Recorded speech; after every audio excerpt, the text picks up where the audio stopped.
जगत भैया वाला मामला जो है वो हाल फिलहाल में सुलटता हुआ या खत्म होता हुआ नजर नहीं आ रहा है, क्योंकि इस मामले को मैं शुरुआत से ही देख रही हूँ। इस मामले में रोजाना कोई ना कोई नया नाम जरूर जुड़ जाता है और अब हाल फिलहाल में एक और नाम जुड़ चुका है और वो है अंशु का नाम। अंशु, जो कि जगत भैया की मुंह बोली बहन कह सकते हैं। जगत भैया की माँ यानी अप्सरा मॉम ने इनको पाला पोसा बड़ा किया, जो भी है, और इनकी शादी करवाई, तो एक तरह से कह सकते हैं कि पूरी जिम्मेदारी अंशु के प्रति निभाई गई।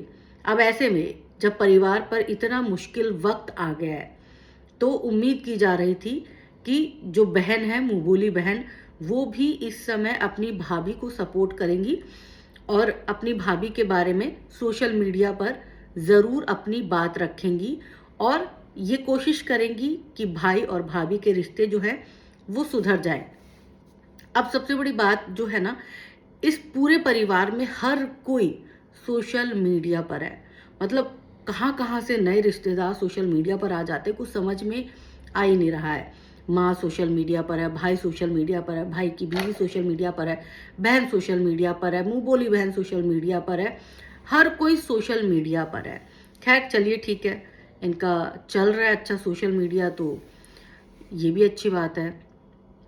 लेकिन अब जो है मुंह बोली बहन ने जो बातें कही हैं, आज उन्होंने अपने दिल की बात फैंस के सामने रख दिया। क्योंकि हो क्या रहा था कि इनके फैंस इन्हें बार बार ट्रोल कर रहे थे इसलिए कि भाई तुम्हें तो उन्होंने अपनी बेटी का दर्जा दिया था, मान सम्मान दिया था, अपने घर पर रखा था, लेकिन अब जब उनके लिए मुश्किल वक्त आ गई है तो तुम सिवान क्यों नहीं जा रही हो, अपनी भाभी को सपोर्ट करो।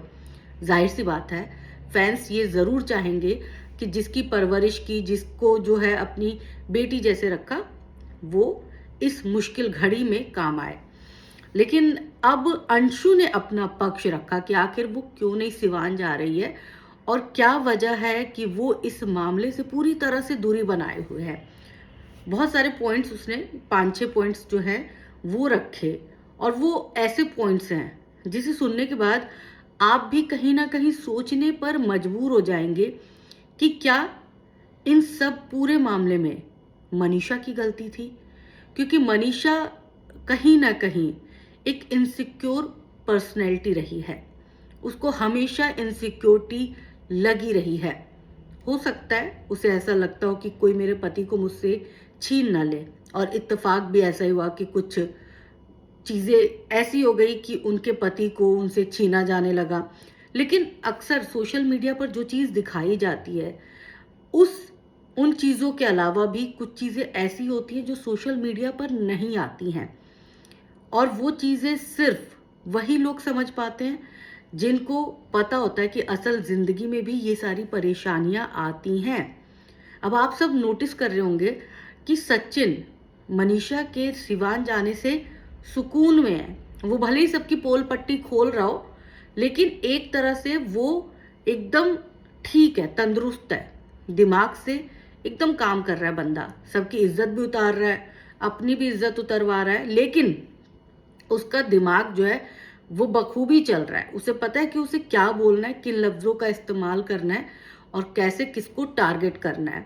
लेकिन इससे पहले जब अभी हाल फिलहाल में ये सारा मामला आया था, तो कहीं ना कहीं वो बहुत ज़्यादा, उसका कॉन्फिडेंस जो है वो कम हो गया था, लो कॉन्फिडेंस हो गया था।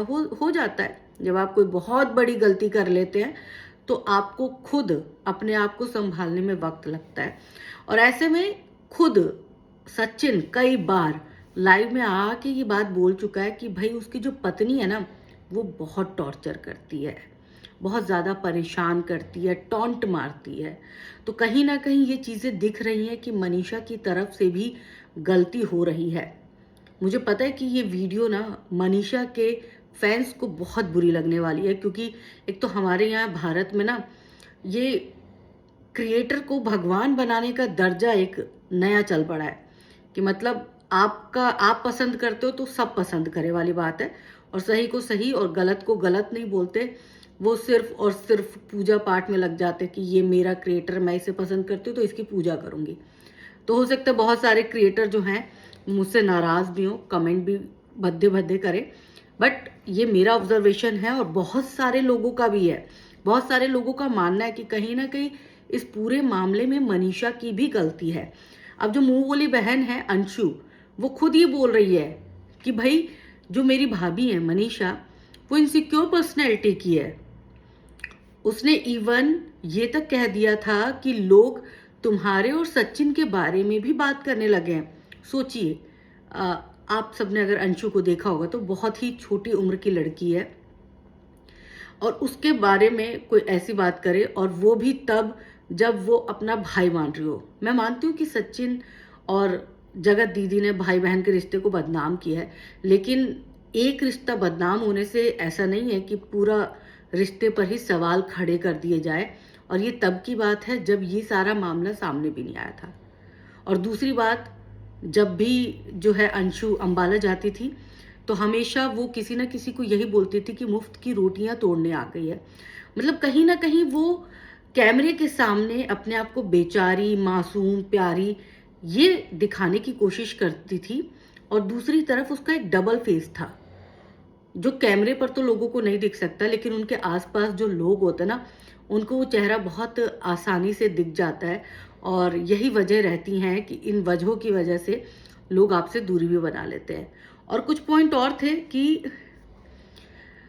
जब अंशु ने अपनी जो बात है, अपनी बहन जो पूजा है, काफ़ी समझदार लड़की है वो, उससे शेयर की, तो फ़ोन करके बकायदा अंशु को कहा गया कि भाई तो मेरी और मेरी ननद की लड़ाई लगवाना चाहती हो। मतलब उसको कहीं इस बात का दुख नहीं था, तकलीफ नहीं थी कि अंशु को मेरी बात से बुरा लगा है। मैंने अंशु को उसके हस्बैंड के सामने बहुत कुछ बोल दिया, उसके बारे में बहुत कुछ बोल दिया, उसके और अपने पति के रिश्ते को लेकर मैंने इनडायरेक्टली जो है वो निशाना साध दिया। मैंने यहाँ तक कह दिया कि मुफ्त की रोटी खाने के लिए आ जाती है। तो फिर आप ये भी तो बोल सकते थे ना कि तुम्हें मेरी कौन सी बात बुरी लगी है, अगर लगी है तो बताओ। मेरे कहने का मतलब ये नहीं था। एक वे होता है बात करने का। लेकिन मुझे लगता है कि ये शायद मनीषा को कुछ घमंड भी आ गया था, और मनीषा का ये मानना था कि जब भी उनके घर पर कोई क्रिएटर आता है तो उसके डॉलर बनने लग जाते हैं, क्योंकि मनीषा को लोग पसंद करते थे, अभी भी बहुत पसंद करते हैं। लेकिन उसकी जो ड्यूल पर्सनैलिटी है वो भी देखनी पड़ेगी। ऐसे ही कोई पति अपनी पत्नी से दूर नहीं होता है, ये बहुत क्लियर कट है। मैं सचिन का ना तो पक्ष ले रही हूँ, ना मुझे जगत दीदी से कोई मतलब है। आप मेरी कोई भी वीडियो उठा के देख लेंगे तो आपको पता चल जाएगा कि मैं दोनों में से किसी के पक्ष में नहीं हूँ। सचिन नीच गिरा हुआ इंसान है, लेकिन इसका मतलब ये नहीं होता कि सामने वाला इंसान सही है। सामने वाले की ड्यूल पर्सनैलिटी कई बार आपको मानसिक प्रताड़ित करती है, और आप उसी सुकून की तलाश में किसी दूसरे के साथ वक्त बिताना पसंद करने लगते हैं। ये ह्यूमन टेंडेंसी है। अगर आपको घर पे प्यार नहीं मिलता तो आप बाहर प्यार तलाशते हैं। अगर आपको बाहर प्यार मिल जाता है तो फिर आप घर की तरफ से थोड़ा सा कटना शुरू हो जाते हैं। तो जो मेरी बात समझ पा रहे होंगे वो कमेंट करके ज़रूर बताइएगा, क्योंकि मुझे मनीषा के फैंस की तरफ से तो बहुत गालियां पड़ने वाली है। लेकिन ड्यूल पर्सनैलिटी आपका घर भी बर्बाद करती है, ये इस घटना से पूरी तरह से साबित हो चुका है।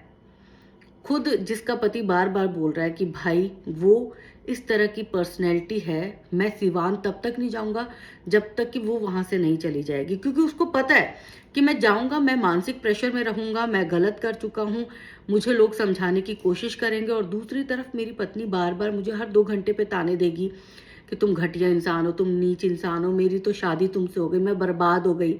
इस तरह की जो इमोशनल चीज़ें होती है ना, ये आपको आपके रिश्तों से दूर करती है।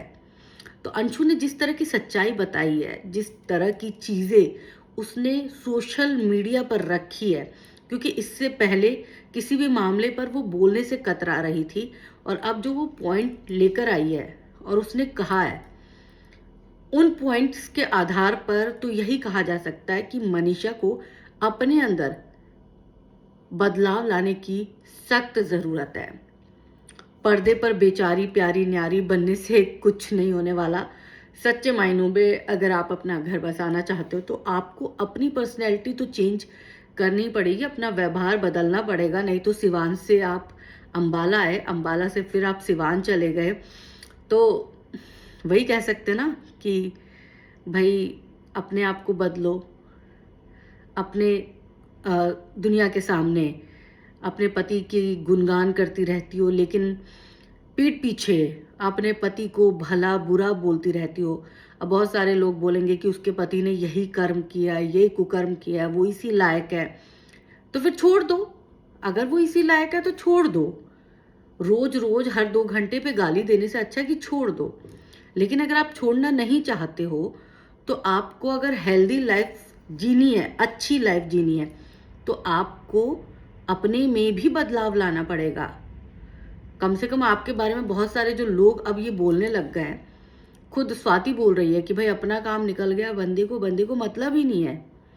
तो आप समझ सकते हैं ना कि किस तरह की पर्सनैलिटी है। तो जितने भी अंधभक्त हो रहे हैं इस वक्त मनीषा के, उन सबको समझना चाहिए कि ताली दोनों हाथों से नहीं बजती है।